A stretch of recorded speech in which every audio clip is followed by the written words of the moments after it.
오늘도 온라인으로 주일 예배를 드리시는 여러분을 그리스도의 이름으로 축복합니다. 지난 주간에는 어린이 여름 성경학교를 온라인으로 진행했습니다. 코로나 팬데믹으로 교회에 모일 수 없는 상황이었지만 여러 가정에서 우리 유아부 유치부에서 시작해서 모든 초등학교 학생들까지 온라인으로 방송을 보면서 하나님을 찬양하고 또 하나님의 말씀을 배우는 그런 시간을 가졌습니다. 이제 곧 가을 학기 새학년이 시작될 터인데 우리 2세, 3세 자녀들을 위해 온 교회가 함께 기도해 주시면 감사하겠습니다. 대부분의 학생들이 학교에 등교할 수가 없어서 인터넷으로 수업을 들어야 합니다. 새롭게 대학 생활을 시작하는 우리 대학 1학년 신입생 중에는 대학교 캠퍼스에 기숙사로 이사를 들어간 우리 자녀들도 있습니다. 그러나 대면 수업을 진행하려던 미국의 여러 대학교에서 집단 감염 사태가 발생해서 대면 수업을 취소하고 온라인 수업으로 전환하는 그런 뉴스를 여러분들도 들으셨을 것입니다. 집을 떠나 대학 캠퍼스 생활을 하는 우리 자녀들의 건강과 안전을 위해 기도해 주시고 또 우리 모든 학생들과 우리 선생님들 또 가정에서 자녀들의 학업을 지도해야 하는 우리 학부형들에게 하나님께서 특별한 은혜를 부어주시도록 온 교회가 함께 기도해 주시기를 부탁드리겠습니다. 오늘 말씀에 귀를 기울입니다. 베드로 사도를 통해서 환난과 어려움의 시대를 살아가는 하나님의 백성들에게 주시는 메시지를 우리가 함께 상고하며 은혜를 나누고 있습니다. 그리스도인이 선행에 힘써야 하는데 국가의 법과 질서에 순복해야 하고 직장에서는 상사에게 순복하고 또 가정에서도 하나님께서 세우신 그 질서에 순복하는 그런 자세로 아내는 남편에게 순복하고 그리고 남편은 아내를 이해하고 배려하고 또 존중하라고 말씀하십니다. 그리고 사람을 대할 때 항상 축복하면서 축복의 유통자로 살아가라고 명령하십니다. 그렇게 선을 행하기를 힘쓰며 살아가는 크리스찬의 삶에 고난이 찾아올 때 우리는 그 고난을 어떻게 이해하느냐, 그 고난을 어떻게 받아들이고 반응해야 하는지 오늘 말씀하십니다. 13절에 너희가 열심으로 선을 행하면 누가 너희를 해하리요. 일반적으로 열심으로 선을 행하는 사람은 칭찬을 받고 인정을 받게 되지 비난과 공격을 받지 않습니다. 그런데 14절에 보니까 그러나 성도가 옳은 일을 하다가 고난을 받는다고 해도 그것이 도리어 복된 일이라고 복이 있다고 말씀하십니다. 우리의 어리석음과 허물 때문에 어려움을 당하고 비난을 받는 경우가 아니라 선한 일에 열심을 내며 사는데 크리스찬이 공격과 박해를 받는 일이 있을 수 있다는 것을 말씀하십니다. 예수님께서 산상수훈에 말씀하셨습니다. 마태복음 5장인데요. 의를 위하여 너희가 박해를 받으면 복이 있나니 천국이 너희의 것이다. 예수님 때문에 모욕을 당하고 박해를 받고 터무니없는 말로 비방을 받으면 복이 있는데 하늘에서 받을 상이 기다리고 있다는 것입니다. 우리 앞서 갔던 믿음의 선지자들 가운데 선지자들이 이렇게 박해를 당했다고 말씀하십니다. 사도 바울도 1차 선교 여행에 방문했던 오늘의 이 터키의 내륙 지방인 루스드라와 이고니온, 이 비시디아 안디옥을 순회하고 파송교회로 돌아가는 길에 처음에 방문했던 교회를 되돌아가면서 그 처음 방문에 전도했던 성도들을 이제 다시 만나서 권면하고 팔로우업으로 말씀으로 위로하고 격려하고 돌아가는 길에 그런 권면을 하셨습니다. 사도행전 14장인데요. 제자들의 마음을 굳게 하여 믿음에 머물러 있으라 권하고 또 우리가 하나님의 나라에 들어가려면 많은 환난을 받아야 할 것이니라. 그러니까 사도 베드로가 이 13절에 하신 말씀 너희가 열심으로 선을 행하면 누가 너희를 해하리요라고 하는 말씀이 크리스찬들이 선을 행할 때 대적하고 공격할 사람이 없다는 뜻의 말씀이 아니라 선을 행하다가 박해를 받게 될지라도 하나님의 자녀들이 경험하는 그런 박해와 고난이 어려움이 궁극적으로 우리의 영혼에 해를 당하지 않게 하신다는 그런 말씀입니다. 시편 34편에 다윗은 그렇게 고백했습니다. 의인은 고난이 많으나 여호와께서 그의 모든 고난에서 건지시는도다. 그의 모든 뼈를 보호하시며 그 중에 하나도 꺾이지 아니하리로다. 의인이 고난이 없는 게 아니라 많은 고난을 만날지라도 하나님께서 그 모든 고난에서 건져주신다고 약속하십니다. 그리고 그 모든 고난에서 건져주실 뿐 아니라 고난 중에서 그 의인의 뼈를 보호하셔서 하나도 뼈가 꺾이지 않게 하신다. 이 말씀은 예수님의 십자가의 고난 중에 성취가 되었던 예언의 말씀인데, 채찍에 맞아 살이 찢기고 십자가에 못 박혀 물과 피를 다 쏟으셨지만 마지막에 예수님께서 그 좌우편에 못 박혔던 그 강도들처럼 다리가 꺾이지 아니하셨습니다. 그런데 이 예언의 말씀이 이제 예수 그리스도 안에 있는 우리 크리스찬들에게 적용되는 약속의 말씀으로 주어지는 것입니다.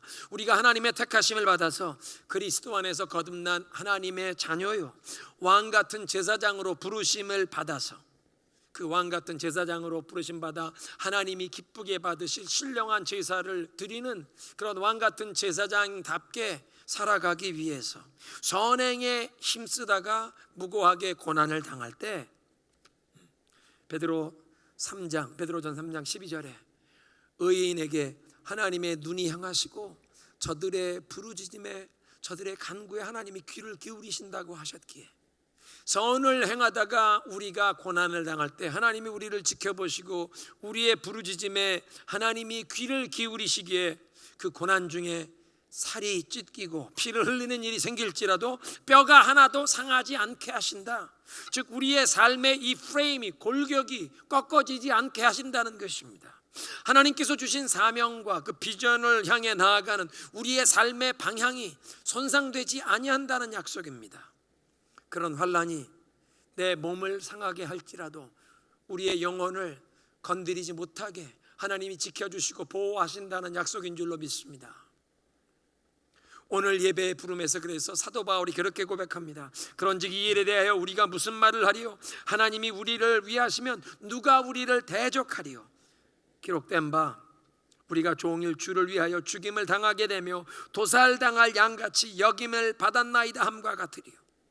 우리를 대적할 사람이 없는 것이 아니라 우리를 대적하고 공격하고 우리의 환난과 어려움, 고통을 주는 일들이 있을지라도 그러니까 종일 주를 위하여 죽임을 당하며 도살당할 양처럼 여김을 받는데도 37절에 그러나 이 모든 일에 우리를 사랑하시는 이로 말미암아 우리가 넉넉히 이기느니라. 그러니까 크리스찬들에게 박해가 다가올 때 그것이 궁극적으로 성도를 해할 수 없고 선행에 열심을 내다가 고난을 받으면 도리어 그것이 복으로 인도함을 받는 길이라고 말씀하십니다. 그러니까 선행에 힘쓰다가 고난을 당할 때 두려워 말라고 하십니다. 14절에 그들이 두려워하는 것을 두려워하지 말며 근심하지 말라. 이 말씀은 이사야 8장 12절 13절에 있는 말씀을 인용하는 말씀인데요, 믿음 없는 세상 사람들이 두려워하는 그것을 너희 하나님의 백성들은 두려워하지 말라고 하십니다. 이사야 7장 8장의 그 역사적인 배경은 우시야 왕의 손자인 아하스 왕이 예루살렘에서 다스리던 시대에 북왕국 이스라엘과 아람 사람들이 동맹을 맺고 그 아람과 북왕국 이스라엘의 연합군이 남왕국 유다를 예루살렘을 쳐들어오려고 침략하려고 지금 준비를 하고 있다는 그 전쟁의 소문이 예루살렘에 퍼졌습니다. 그 다가오는 전쟁의 소문을 듣고 예루살렘의 모든 거민들이 두려워 떨고 있는데 하나님께서 이사야 선지자를 통해 메시지를 주시는데 너희는 세상 사람들이 두려워하는 그것을 두려워하지 말며 오직 너희 마음에 여호와 하나님을 너희의 주로 거룩하게 구별하라. 너희는 세상 사람들이 두려워하는 것을 두려워하지 말라.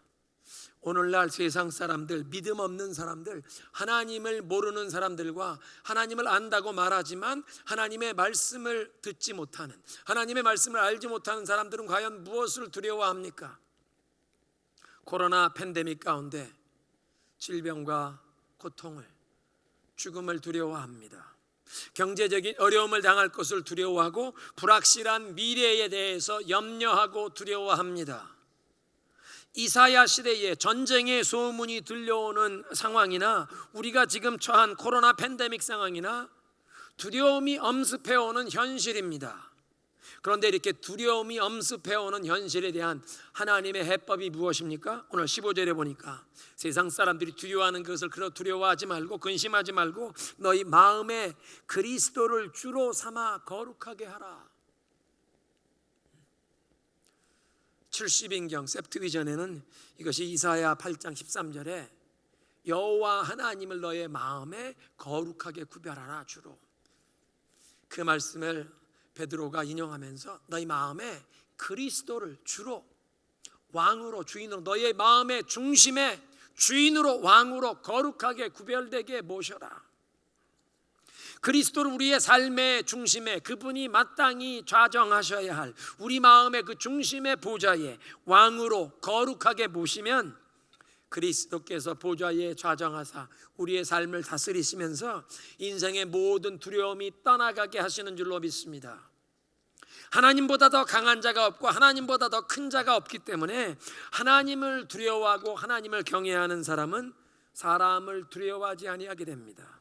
두려운 현실이나 불확실한 미래 상황과 환경을 두려워하지 않게 하십니다. 하나님을 경외하며 하나님을 신뢰하는 사람은 하나님께서 책임져 주시기 때문입니다. 그러니까 두려운 현실에 대한 하나님의 해법은 우리의 마음의 중심에 예수 그리스도를 우리의 주로 주인으로 왕으로 모시라는 것입니다. 하나님을 그렇게 두려워 모시는 경외하는 하나님을 온전히 신뢰하며 나아가는 자에게 세상의 모든 두려움을 물리치게 하신다는 말씀입니다. 그렇게 예수 그리스도를 내 마음의 중심에 보좌에 왕으로 모신 증거가 무엇입니까? 예수 그리스도를 내 인생의 주인으로 삼은 증거가 무엇입니까? 소망입니다. 우리 주위에 있는 사람들이 우리의 삶에서 목격하게 되는 상황과 환경을 초월하는 소망입니다. 15절에 너희 속에 관한 소망의 이유를 묻는 자들에게 대답할 것을 항상 준비하라. 예수님을 내 마음의 주인으로 내 인생의 왕으로 모시는 순간 그분께서 모든 두려움을 몰아내시고 초자연적인 평안과 소망을 우리 마음속에 허락하신다는 것입니다. 베드로전서 1장 3절에 우리에게 산 소망을 주셨고 영원히 썩지 아니할 유업을 우리에게 주셨다고 말씀하시는데 그 산 소망 영원한 유업을 주셨기에 예수 그리스도께서 재림하시는 날 온전히 드러날 그 상급 하나님 앞에서 칭찬을 받기 위해 선행에 힘쓰게 되고 또 우리의 입술의 언어가 우리의 마음에 가득한 이 소망과 확신 때문에 모든 거짓과 악한 것은 떨쳐버리고 입술로는 항상 축복을 복을 빌어주며 살아가게 됩니다.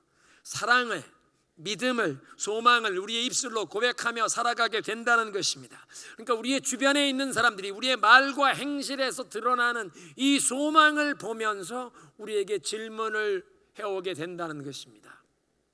너희 속에 있는 그 소망에 관한 이유를 묻는 자들에게 대답할 것을 항상 준비하되 온유함과 두려움으로 하라.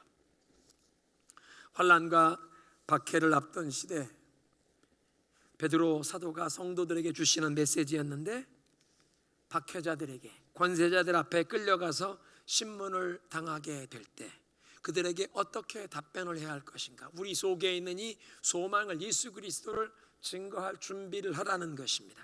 또 그리스도인으로서 선행에 힘쓰며 이 상황을 초월하는 소망을 우리의 입술의 말과 행실로 증거하며 살 때 우리 주변에 있는 이웃들이 관심자들이 구도자들이 이 소망의 이유를 묻게 될 때 온유함과 두려움으로 하나님을 경외하는 마음으로 복음을 증거하라. 예수 그리스도를 그들에게 소개하라고 말씀하십니다. 16절에 선한 양심을 가지라. 이는 그리스도 안에 있는 너의 선행을 욕하는 자들로 그 비방하는 일에 부끄러움을 당하게 하려 함이라. 여기 이 선한 양심을 가지라는 말을 영어 성경엔 Keep your conscience clear. 너희의 선한 양심을 지켜라. 선한 양심을 유지하라고 말씀하십니다. 이 깨끗한 양심을 지키려면 지속되는 노력이 필요합니다. 하나님의 말씀의 겨울에 내 영혼을 비추어 보고 매일 성령의 음성에 민감하게 순종하는 것입니다. 성령께서 지시하실 때 즉시 온전하게 그것을 시행해야 한다는 것입니다. 성령을 근심케 하지 말라고 하십니다.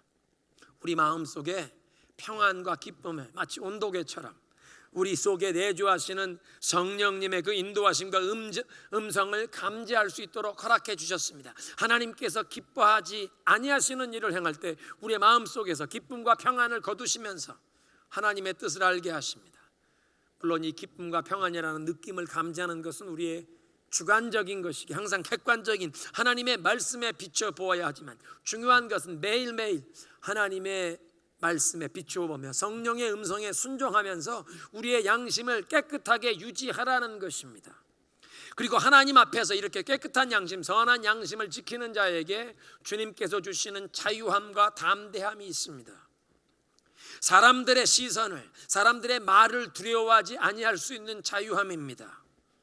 사람들의 눈치를 보며 사는 것이 아니라 하나님을 경외하며 사는 사람, 사자와 같이 담대하게 하신다고 말씀하십니다. 아무것도 두려워하지 않고 하나님을 신뢰하며 하나님이 책임져 주시는 인생으로 담대함을 누리며 나아가게 하실 줄로 믿습니다.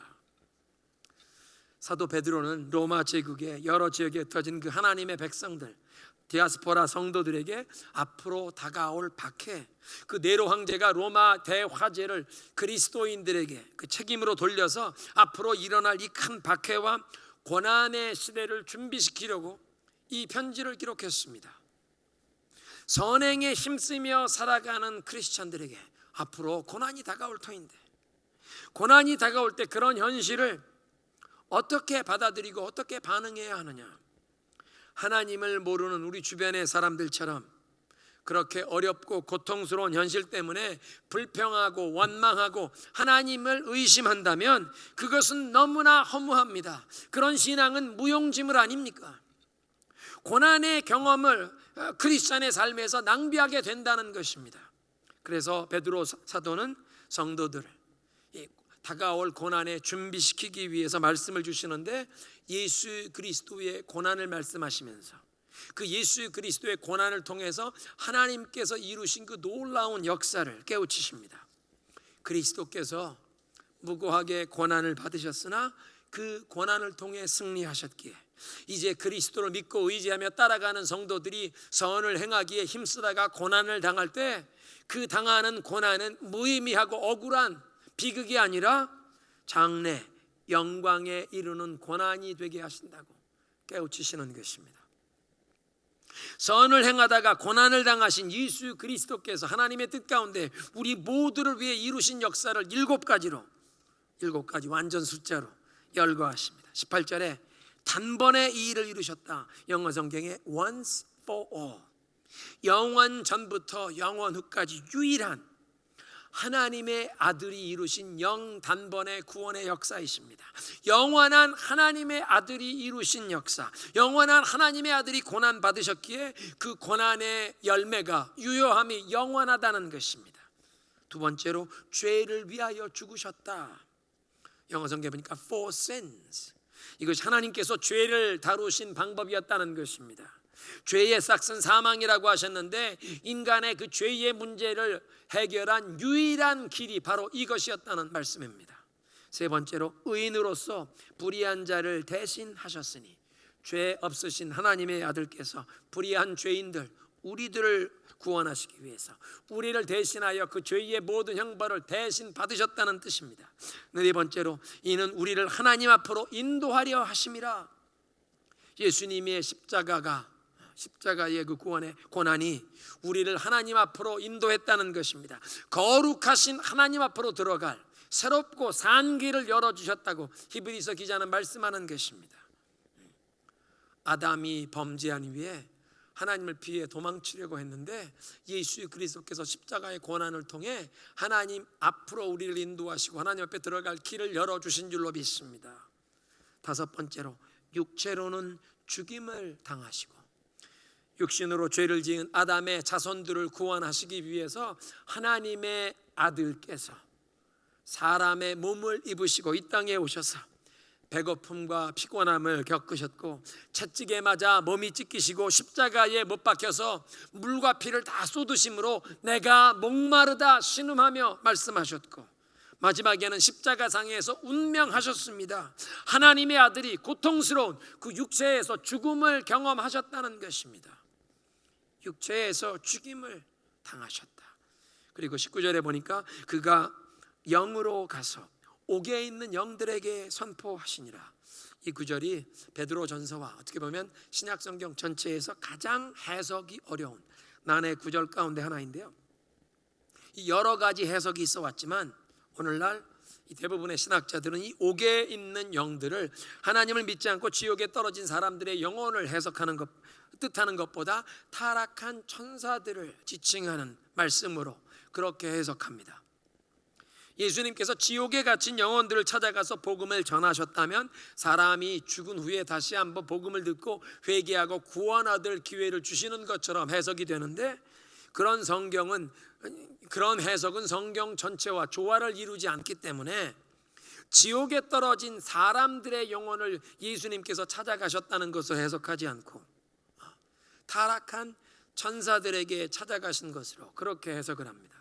한 번 죽는 것은 정하신 것이요 그 후에는 심판이 있겠다고 말씀하셨기 때문에 사람은 죽은 뒤에는 회개하고 구원 얻을 기회가 없다는 것입니다. 살아있는 동안 그래서 주님 앞에 돌아와야겠기에 우리가 전도에 힘쓰는 것입니다.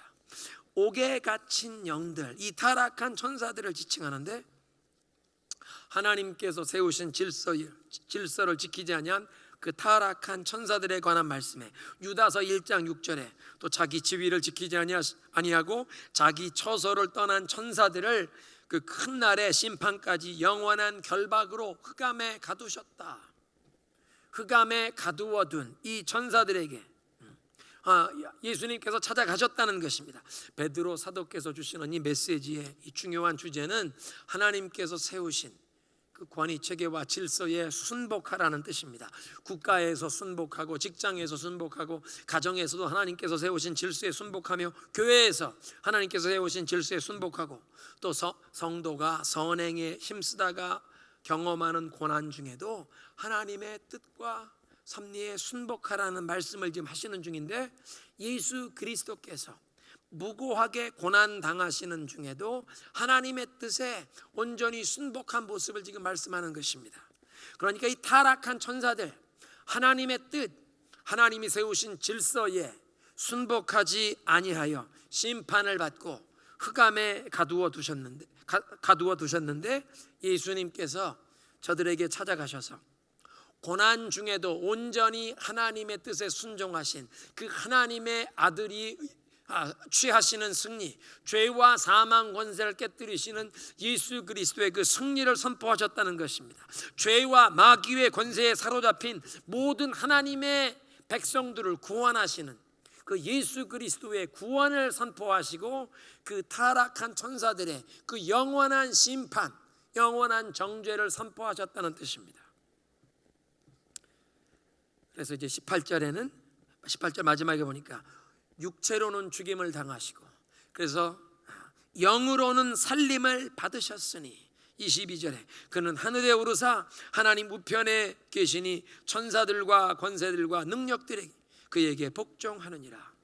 죄 없으신 하나님의 아들께서 무고하게 고난을 받으신 것으로 끝난 것이 아니라 성령의 능력으로 하나님께서 죽음에서 다 살리셨다. 로마서 1장에 보니까 성령의 능력으로 죽음에서 부활하심으로 하나님의 아들이심이 능력 있게 선포되셨다. 영으로 살리심을 받으셨다. 성령의 능력으로 살리셨다는 것입니다. 그리고 하늘로 금에 환영하듯이 승천하셨는데 승리의 귀환, 승귀하셔서 하늘 보좌 우편에 좌정하사 하늘의 그 모든 천사들과 권세들과 능력들이 예수님 앞에 엎드려 경배하는 그 보좌 우편에 좌정하신 줄로 믿습니다. 지금도 하늘 보좌 우편에서 온 우주 만물을 통치하시고 인류의 역사를 주관하고 계시다는 것입니다. 베드로 사도의 메시지의 핵심은 이것입니다. 그리스도께서 고난을 받으셨으나 승리하셨기에 이제 예수 그리스도를 믿고 따르는 성도가 선을 행하다가 고난을 받을 때 하나님께서는 그 고난 가운데 성도를 붙들어 주시고 끝내는 승리를 얻도록 영광으로 인한 고난이 되게 하신다고 격려하십니다. 마지막으로 사도 베드로는 노아의 홍수와 성도가 그리스도의 이름으로 받는 그 세례를 연관지어 그 영적인 의미를 이렇게 설명하십니다. 노아의 홍수는 하나님께서 온 세상의 죄악을 물로 심판하셨던 사건인데, 베드로 사도의 표현을 빌리면 그 노아의 홍수가 전 세계가 물 세례를 받은 것입니다. 물에 푹 잠긴 물 세례를 경험한 것이요.